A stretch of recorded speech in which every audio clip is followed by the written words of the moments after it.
right, so gonna do a little dumping. I got the new mag tube spring in there. Let's see how it works.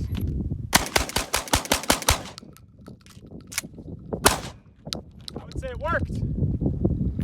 All right, howdy folks, thanks for tuning back in. I'm finally bringing you my long-term report on the Tac-12 by Sulun Arms. It's not exactly the series that I was hoping for at the beginning, but you know, life happens. A lot of stuff ended up happening that kind of kept me from doing more videos on this particular shotgun, but finally getting around to it. So it's going to be a very long video. I understand if you don't want to stick around for everything. Bottom line, it's a very reliable shotgun. It is ammo picky, specifically this ammo right here, the Sterling 12 gauge double-aught buck. Its overall length is kind of messed up, and you can see that next to the Lambro ammo. So with this ammo, I would always get a failure to feed from the tube to the lifter on about round 5 out of the tube. All you'd have to do is just push down on the round through the ejection port, it would feed and you'd be on your way. So it's a really quick fix. However, this ammunition, the Lambro, I've shot close to 300 rounds of this, not a single malfunction. Same with all the bird shot I shot. I didn't have any malfunction with any of the bird shot. So as long as you have the right ammo, you're not going to have trouble with this shotgun. I have had some parts breakage, or one specific parts breakage, which I'm going to roll into next. I'll show you what happened with that part, what it looked like, how I fixed it. The stock's doing great. It did come loose on me when I didn't Loctite it, so I just took it apart, I Loctited it. The pistol grip would shift a little bit, which I really didn't like. You know, my first rifle was an AK. I really like the feel of like a welded together rifle. Like, I don't want any little wiggle with anything. So I actually just super glued the pistol grip where the threads meet. You can obviously break that. You know, you could always take a rubber mallet and hit the side of the pistol grip and it would come free. But yeah, since then I've put about 400, maybe 600 shells through it since then. No issues at all. The magazine extension has been great. It does come loose, and I've thought about Loctiting it or whatnot, but it's really easy to check during a course of fire. Typically it won't come loose till 50 or 75 shells, and then you can just tighten it back down and you can tighten the tube end there. So yeah, all in all, I really recommend this shotgun. It's really great. I mean, you're not spending, you know, Benelli M4 money, and you're getting basically a Benelli M4. It's a very viable shotgun. So now I'm going to roll in the clips of the extractor failure that I had and how I fixed it. Howdy folks. So I've been preparing this Tac-12 Part 2 review for a while now. I mean, my God, we're going on 2 years I've been running this shotgun. About 1,000 rounds of buckshot through the shotgun, probably 250 rounds of bird shot. Honestly, nothing too crazy. I mean, for a shotgun, that's a lot of ammo.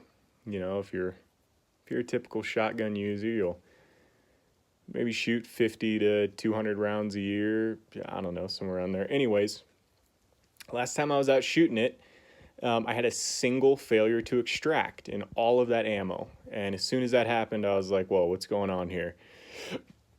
So, did some diagnostics, and this is what was going on. Let me see if I can get that. Sorry, I got the hiccups. It's cold, and I ate a couple burritos, and it's not agreeing with me. Anyways, the whole corner, you can see the flare there, the whole corner of that extractor broke off. This is the original Tac-12. There you go. The whole entire corner of that extractor broke off. Still has a little bit of a lip to her. But yeah, that's the original Tac-12 extractor. So we're going to replace that. I got a Benelli factory M4 extractor. But the other thing I wanted to take to you guys' attention is this. So the spring on the right is the original Tac-12 extractor spring. The spring on the left is a Benelli factory M4 extractor spring. Either that spring took a set, which it really doesn't look like with the coils. It's a little bit bent. I think it actually did take a set, actually, if you look at the top there, the way that compression is on that top coil. So either way, not only am I replacing the extractor, but I'm going to put this new spring in there. So we'll get a little bit of footage of that. This next video is probably going to be 30 to 45 minutes long. I'm not sure if I'm going to post this video separate or if I'm going to just include it in the whole thing, just kind of showing some of the modifications I did. Had to modify the receiver a little bit to increase feeding reliability from the tube into the lifter. Yeah, got a bunch to go over with you guys, but bolt face looks really good. Bolt body's wearing really nicely. No chrome dysplasion, no cracking, no chipping in the chrome. So all in all, shotgun's doing good, but it is definitely not as durable as a legitimate Benelli M4, although out of the box it is more reliable from my sample size of one of each. But yeah, we'll get this guy replaced and get her back up and running. Thank you for watching. All right, new extractor installed. As you can see, the corner is not slanted. Nice flat, normally profiled. Jesus, this is terrible. There we go. Normally profiled, no corner slant. It was actually really weird. The way that corner was broke off on the original extractor, I wasn't sure. I had never looked at it. I never thought to, unfortunately, but it was so straight and it was so smooth. It's almost like it didn't break. It's almost like that was the original profile of the extractor for some reason. But I can assure you that a normal Benelli M4 extractor does not have some crazy 15-degree corner cut. So yeah, hopefully this will work really nicely. And we'll get her out there and see how she runs. All right, so now you guys have seen it. The extractor did fail on me. Pretty typical, you know, especially with high power buckshot, double aught buck loads, you're getting a lot of momentum on that bolt carrier. Now I had thought initially that the extractor had snapped. It looked like a break to me, but what I actually think was going on is, so Benelli M4s and the clones, they have chrome lined internal barrels and chrome lined barrel extensions.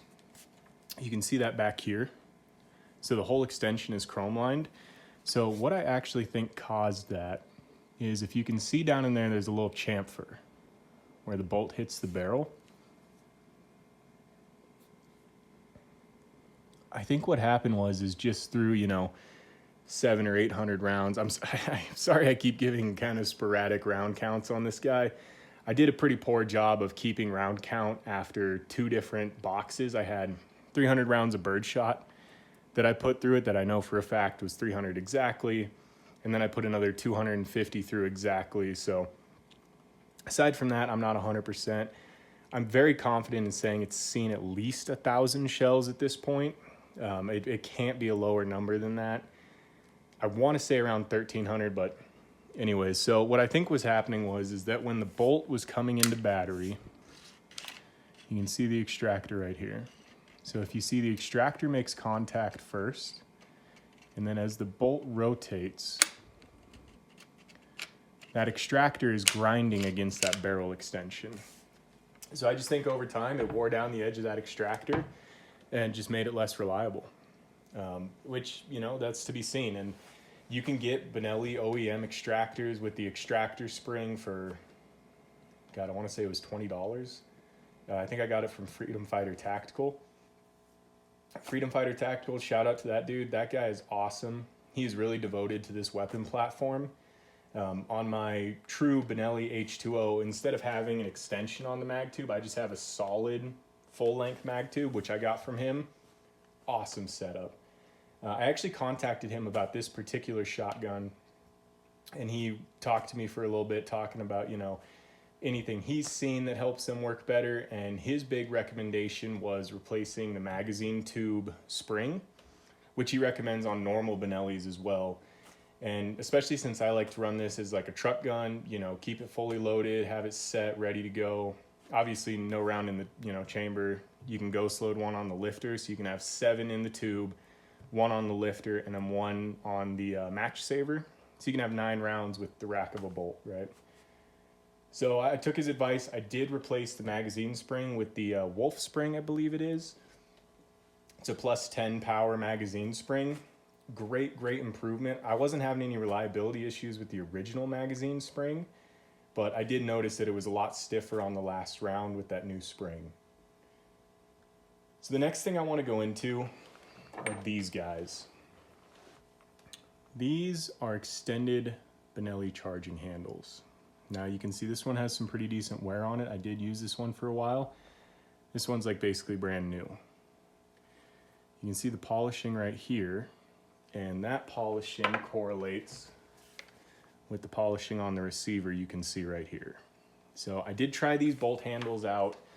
I can't remember who makes them. I don't want to misquote who makes them, but you can look at the design. It's a thin tube, knurled on the outside. I thought this would be awesome. You know, I don't really hate the original charging handle, but it is really short. I wanted to just get something a little bit longer, and these are a good bit longer. You know, they're a touch fatter. I didn't want the crazy like barrel charging handles though. Like those are just too much in my opinion, especially when you're trying to get the space between the match saver and the bolt handle. So I got one of these, ran it at a range session. Went, I want to say about 70 rounds. I think I got about 7 full loads-ish through it. And then all of a sudden this guy goes, boop, shooting out of the gun. Now, I didn't notice it when I was shooting because obviously I'm shooting double-aught buck. The vast majority of what I shot through this gun is double-aught buck. Since that 300 rounds of birdshot, I've shot maybe 50 rounds of birdshot through it. Everything else has been double-aught buck. And yeah, so I go up, bolts locked forward. I think I just closed the bolt because I was done shooting. I wasn't going to reload, and I noticed I had no charging handle. So I had to run around the range till I found this thing. And yeah, it ejected itself on me. So I contacted the guys who made it, spoke with one of their development team guys, and I was like, well, what are we doing here, guys? Like, if you look at this, it has no catches on the side of this extension. The normal charging handle, looks like this. It has basically triangular cutouts with these flat surfaces, and they're nice and deep and square. And that holds this thing very securely in the gun. That is not going anywhere. So I called them and I was like, why do we not have this, guys? That's how it's supposed to be.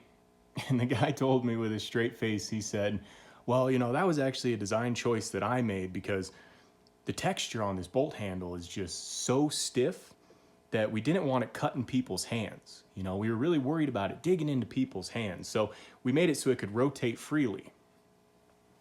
I mean, I could hardly contain my laughter. I was like, buddy, we're talking about a self-loading 12 gauge here. I mean, it's supposed to be a self-defense weapon. It's modeled after a Marine Corps combat shotgun. It is a Marine Corps combat shotgun. If anybody's running this gun and they're worried about scratching their whittle hands, they own the wrong gun. Like, have you ever pulled the trigger on double-aught buckshot? It's a wallop, man, you know? To quote the Coen brothers, heck of a movie. But yeah, so he sent me a new one. He said, well, I think it's not right. So he sent me this one. And this one I shot, I think, 1 magazine through, maybe half a magazine, and it went shooting out across the range. So this design is a poor design.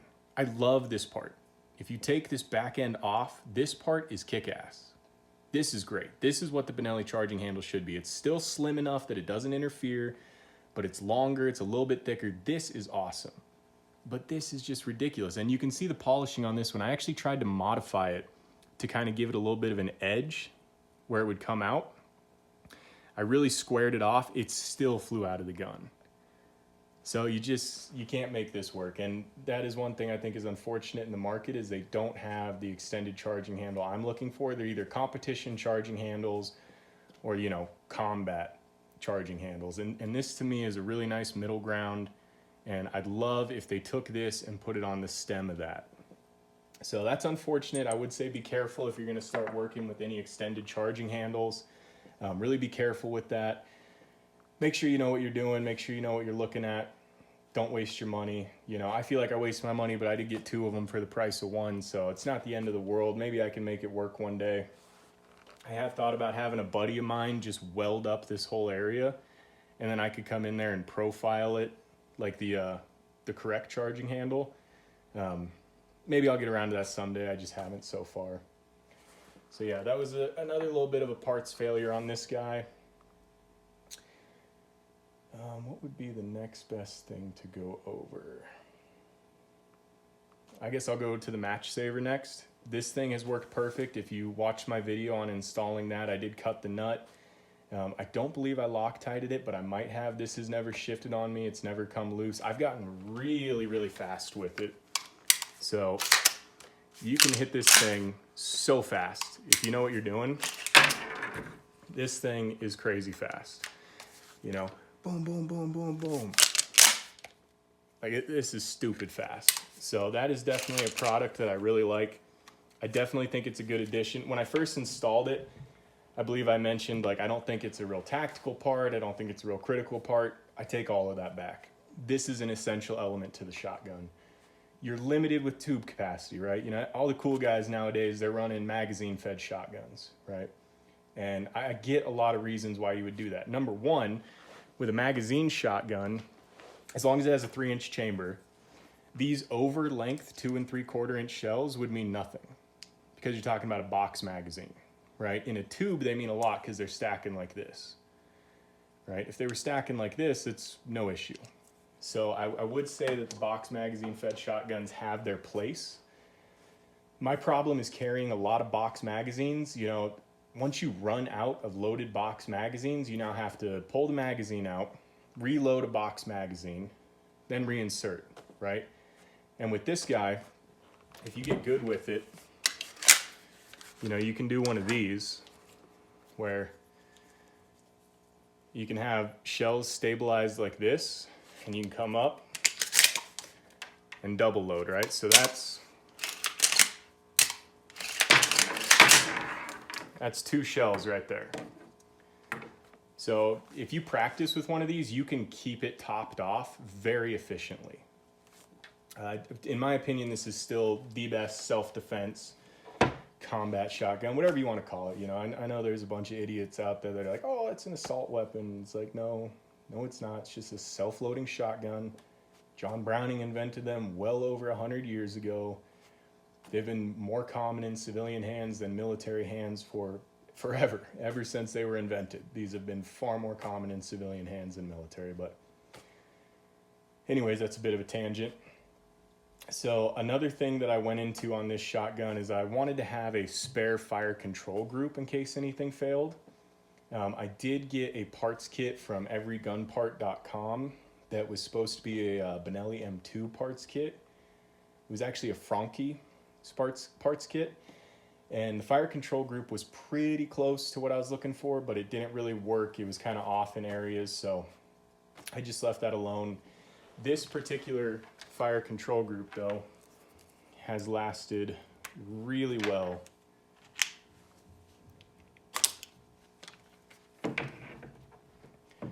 So it's a little bit gunked up. I didn't clean it the last time I went to the range. I clean all of my guns every time I shoot them, but this one is just so smooth and so nice. Honestly, I haven't worried about it. I clean it about every 100 rounds or so. Yeah, the fire control group is looking really nice. Let me clean some of this off for you.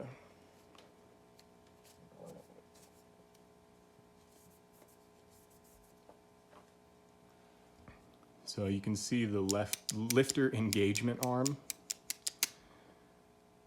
It's got a nice little bit of polish on there. Not looking too bad. The hammer's looking great.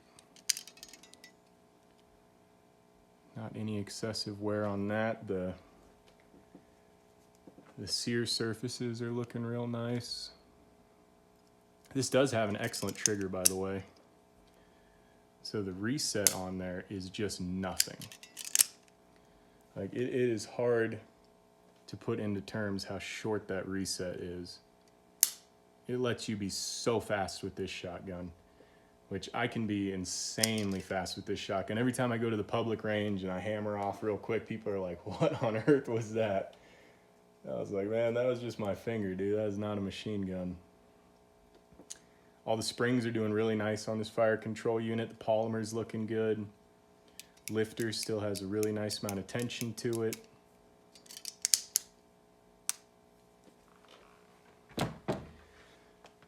This is definitely one of my favorite parts of this shotgun, is how easy it is to disassemble.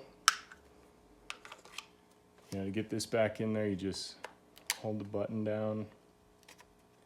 You can look through this hole right here and see when it's lined up. And there you go. And man, this thing has stayed so smooth. You know, I use my extreme weapons grease like I do on every gun. And this thing is just silky smooth. Now, the next video I'm gonna roll in is my modifications to the receiver right here. I had to clean up this area a good bit to just give a smoother feed out of the tube, because it was really like concave coming out of there, you know, and I wanted to eliminate these walls because the shell was hanging up as it was trying to push through those walls. So I just expanded it and then flattened it out. So I'm gonna roll that video in next. Then I'm gonna disassemble this shotgun and I'll show you the wear on the bolt carrier, the bolt, the barrel, the internals, and we'll go from there. All right, so you guys can see some of the work I did there where the tube feeds into the receiver. I don't have a video of the before, but it was pretty circular coming out of the tube. So I flattened it, made it a much more flat wall for the shell. I haven't fired it since then, but so far just with some dummy rounds, the shell is feeding, and it's also a lot easier to feed the magazine loading the shotgun. So I'm gonna do some quick shooting with it, and that will be post the work I did here. Hopefully it kind of cleans the shotgun up a little bit. You know, it's just been having a few malfunctions here and there, mostly with one type of ammo, and we'll let you know how it did. Thank you. All right, guys, so I got this kind of corroded ammo. Some old ammo my grandpa had. I don't know how old, but probably 20 years or more. I'm going to load it up and see how this fires.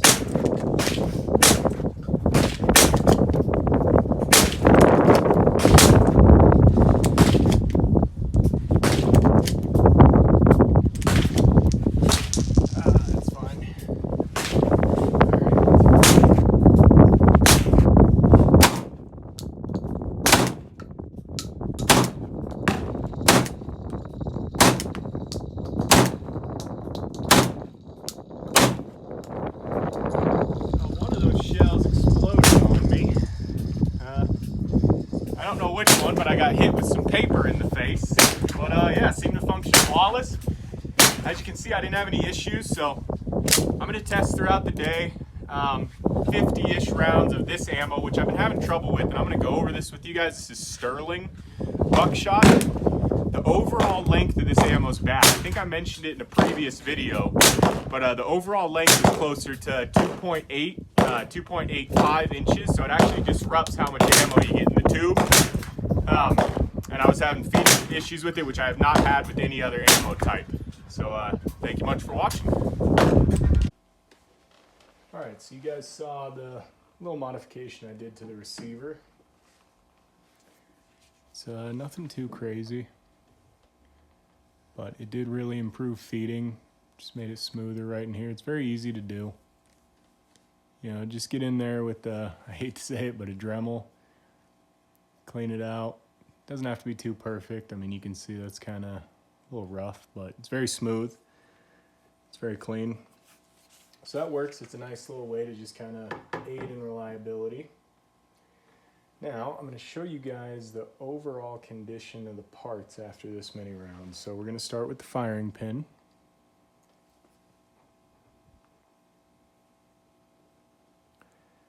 You can see a little bit of wear on the side right here. Firing pin tip looks nice, no burrs, nothing like that. It's just smooth, clean. Firing pin spring does not have a set, has really nice tension still. Whole spring feels stiff, so that's looking good. Bolt head's looking really nice. You can see how that Benelli extractor is wearing. This extractor is seen probably about 200, maybe 400 rounds max. The extractor spring feels good. I will say out the gate, even without any rounds, you know, straight out of the box, this spring has more tension than the Sulun spring did. So honestly, I would probably recommend if you buy one of these shotguns, just drop the extra, you know, 30 bucks max for a new extractor spring, new extractor. So that's doing really nice. Bolt body's looking really clean. I'm really impressed with the chroming on this. I would have honestly expected, like you can see the wear pattern right here. I would have expected like some flaking or something. You know, not to denigrate Turkey. I think all their guns they're making right now are 80% awesome, 90% awesome. I mean, you have some really cheap stuff coming out of Turkey, but Sulun Arms, Thesis, they're making great stuff. SDS Imports is bringing in almost all awesome stuff. A little bit of wear on the chrome near the firing pin hole, but it's not bad. Tiny little bit of chrome wear up here on this locking lug. The locking lugs themselves are looking great. A little bit of polishing. Nothing abnormal, no flaking, no cracking. So I'm really happy to see that. This is something I'm actually happy I'm doing this video because I did not realize how dirty this gun was. I probably have not cleaned this gun in like 500 shells. Like it had actually been a while. I'm going to show you some of the carbon buildup on some other parts, but this is the cam pin for the bolt carrier group, and it actually has a gouge right here. I don't know how well that's going to show up, but it's flaring heavily on the top right there. You can see that flare on that corner and that gouge. I don't think this would mess with anything. Like the bolt was moving super smooth. So I don't know. I wouldn't say I'm concerned about it, but I don't like that obviously. So I'm gonna see if I can get a Benelli OEM cam pin and just replace this guy. I'm sure a cam pin's, you know, maybe 20 bucks at most, probably less than that. But overall it's looking good. Everywhere else is just polishing. But yeah, that gouge is not ideal. So that's the one part I saw taking this guy apart that I was a little bit concerned about. The bolt carrier itself is looking great. So you can see the polishing on the bolt carrier. That's the left side rail. It's polishing on the rear right here, and it's just polishing. There's no indent. There's no material taken out. Right side is polishing more. You can see it all on the front right here. The top surface has a touch of polishing on both sides, much more on the left side. Now, this is something I have seen folks report on other Turkish Benelli M4 clones, which luckily we're not seeing on the Sulun. Where the pistons impact is only polishing. There's no flares on the side, no flares on the top or bottom. It's just polishing. So that's really good. The hardness on this bolt carrier is on spec. This pin right here, I will say disassembling this is not like an AR-15 bolt carrier. It's very similar. So when it's fully assembled, you have, you know, firing pin, bolt, cam pin, right? Just like on an AR-15, you'd punch out, or on an AR-15, you'd pull out the firing pin retainer, cotter pin. Firing pin would come out. Then you could pull the cam pin and you could pull the bolt, right? So on this guy, it's a similar process, but you punch from this side and this thing is so stiff in there. I mean, you just can't pull it out. You do have to actually punch this guy out. I leave it in a little bit. I just get it far enough to get the firing pin out and then I leave it. Because, excuse me, getting it back in, you do have to hammer. Like you got to knock this guy back in. So it does have a little O-ring right here. But yeah, I just leave that guy alone. So on the rear of the bolt carrier, you can see a little polishing where it connects the receiver, which I'll show you guys what that looks like on the aluminum receiver. The rat tail looking really nice. A little bit of peening back here. I don't know how well that's going to show up, but it is peening a little bit. It is flaring a little bit on the back end. It's no big deal. The actual cup for the recoil spring is huge. So like this guy could ping like 1/8 of an inch on each side and you wouldn't have any issues. A little bit of polishing on the top. Something that's really cool, I don't know if you guys have seen like older Rugers, but this has that kind of plum color to the hardness right here. Doesn't affect performance or anything, but I just think that's cool to talk about. Inside of the bolt carrier is looking great. A little bit of polishing around the mouth. Nothing abnormal. Bottom of the bolt carrier, very, very light polishing. Like if you feel it, it almost has the same feel as the Parkerizing, so it's not fully polished. This is interesting. It is polishing on the brass from the cartridges, so interesting to take note of. But yeah, bolt carrier is standing up great. Again, fire control group, we already went over that, looking nice. The barrel, all the chrome on the barrel is looking really good. No abnormal wear. The ejector is polishing pretty heavily, and the tension on the ejector, I don't know if I can show this, but the tension on the ejector is still really good. So ejector's looking good. I didn't clean the inside of the barrel. I don't have the tools right now to do that, so I'm not going to show you very much, but it's yeah, I can't even get the right angle with the camera. It's dirty. No scratches or anything. No, chrome's looking good.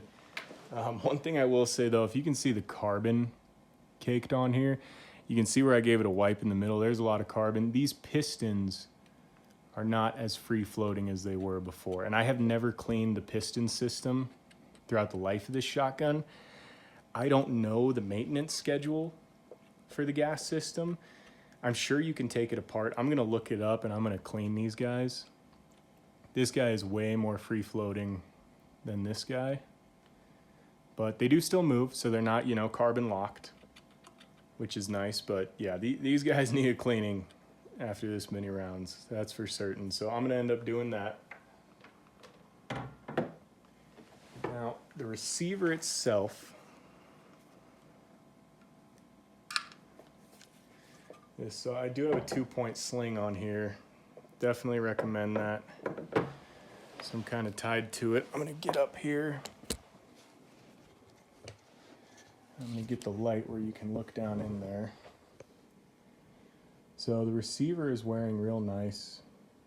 You can see the wear on the rails, the internal female rail section. The one area that the receiver is kind of getting beat up. Let me see if I can get this light for you. So it is taking some good impacts on the rear top there, and you can see it's kind of peening that aluminum there. It's nothing too substantial. I'm definitely going to keep an eye on that as time goes. I mean, obviously this is the gun, you know? So if this part fails, that would really suck. But I mean, if that happens, you know, I can get a new one. I do have a second one of these shotguns. Any gun you run a lot, I always recommend having 2 of them in case it fails. You can see the cup for the recoil system. It's looking good. No abnormal wear there.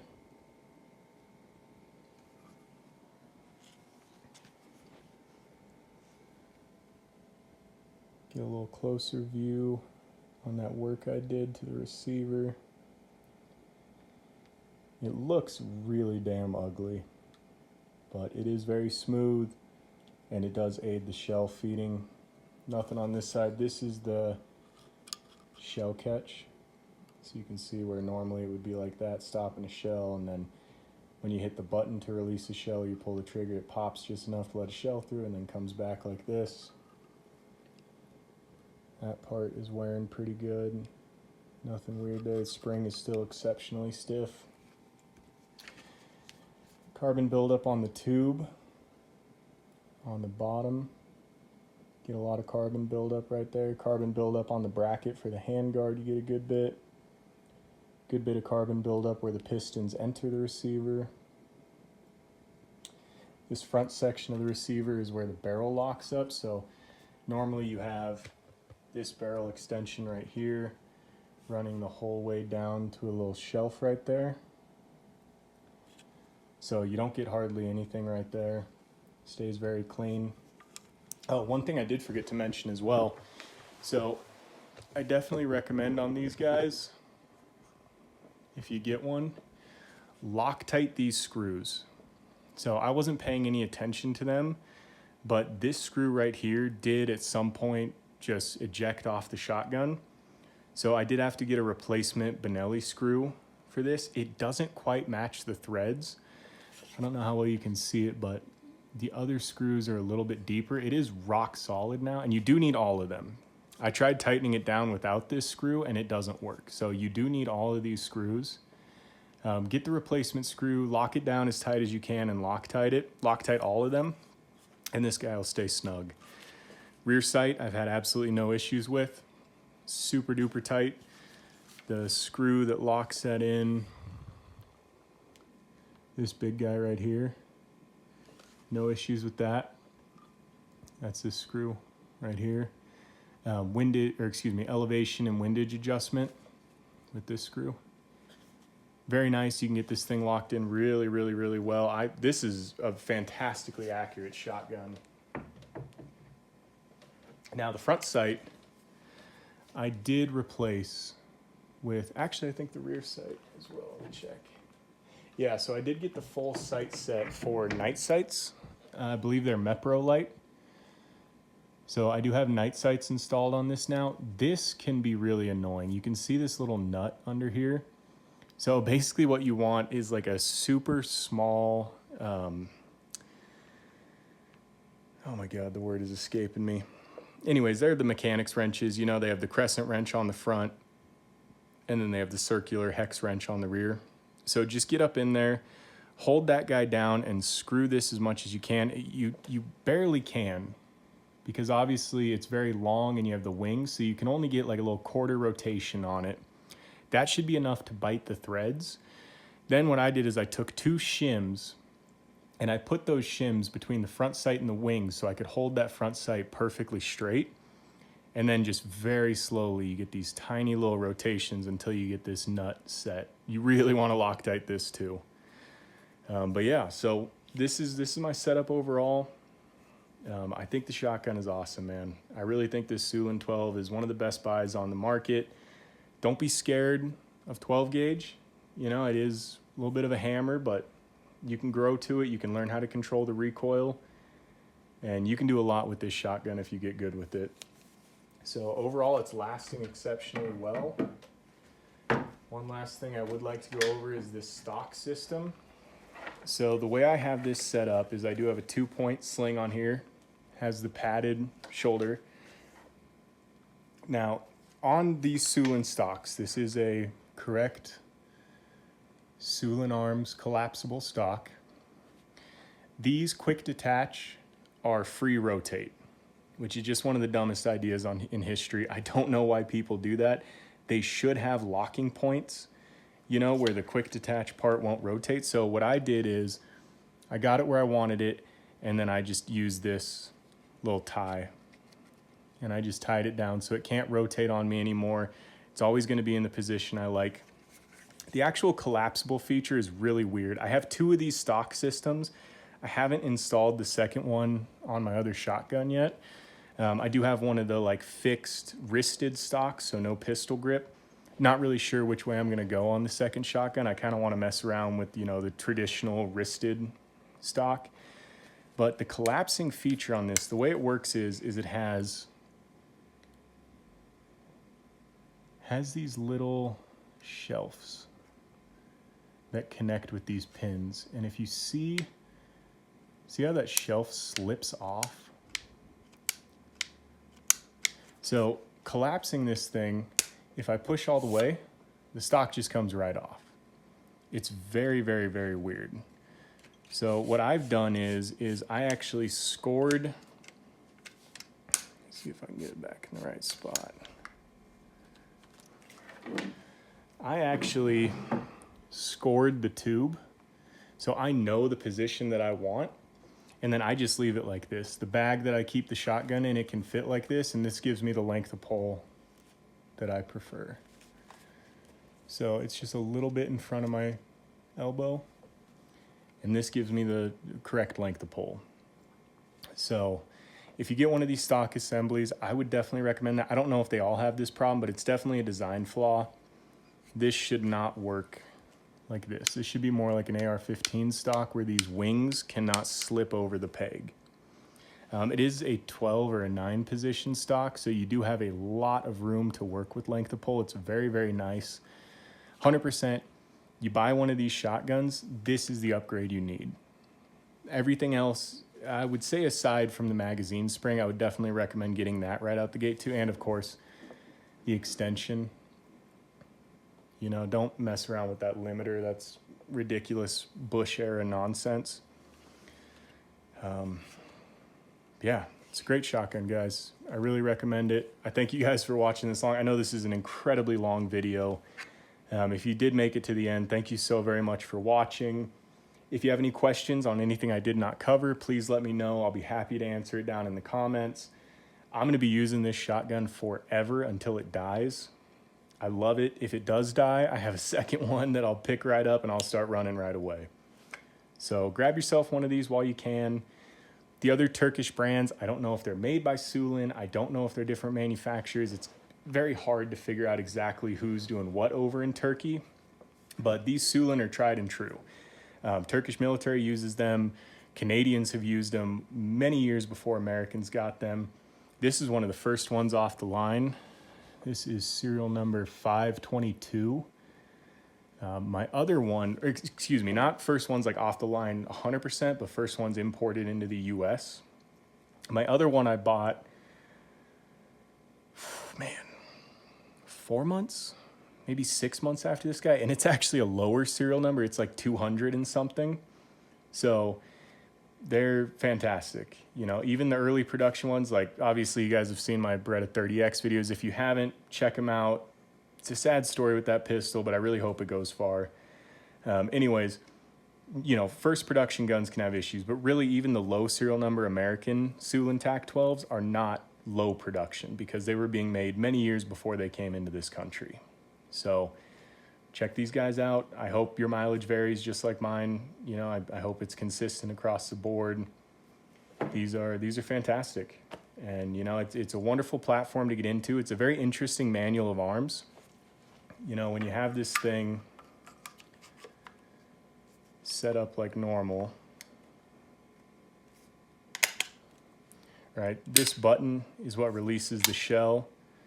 So it's a free carrier design with the ghost loading. It's a very different manual of arms from any other firearm. So I recommend at least learning that. You know, that's one good reason to own one of these, even if you're not a big shotgun guy. Just being able to pick up a Benelli M4 and run it, I think it's a good skill to have. So I really hope you guys enjoyed this video. I'm very tired. I talk for a living, so when I do these videos at the end of the week, my voice is burnt. I hope it's been informative for you guys. Again, thank you all so very much for watching. If you're not subscribed and watching all this way, please subscribe. I have a lot of new content coming out. Not really sure what my next video is going to be on, but probably going to do it on a Chinese Type 54. So if you're interested in Tokarev pistols, I have a Chinese Type 54 that has about 2,000 rounds through it. It's a very custom Stormtrooper-esque Chinese Type 54, so you might get a kick out of that.